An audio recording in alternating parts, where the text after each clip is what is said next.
Samajwadi Party leader Akhilesh Yadav commented on the UP terrorist row. His remarks about the arrest of 2 terrorists in Uttar Pradesh has sparked a political backlash in poll season.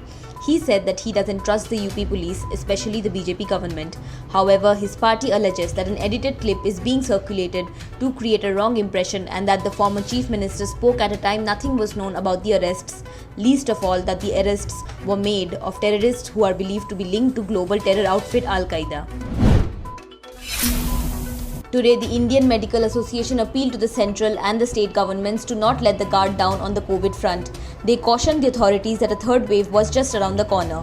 The IMA verbalized their distress over the complacent behavior shown by authorities and the public in various parts of India. It warned that India had only recently walked out of the disastrous second wave thanks to considerable efforts of the modern medical fraternity and political leadership. They insist that tourism and pilgrimage can wait at this crucial juncture. All departments have been asked to be on high alert in Himachal Pradesh for the next 5 days due to heavy rainfall and flood situation triggered by the same.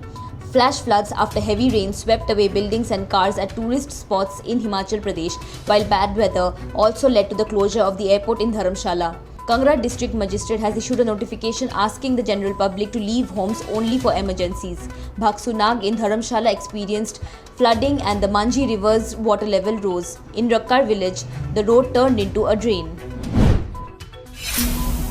Chinese soldiers and some civilians appeared on the other side of the Sindhu River in the Demchuk region of Ladakh on July 6th. They displayed banners and Chinese flag in protest when Indian villagers were celebrating the birthday of the Dalai Lama. The Chinese, comprising army personnel and civilians, came in 5 vehicles and raised banners near the village community center where the Dalai Lama's birthday was being celebrated.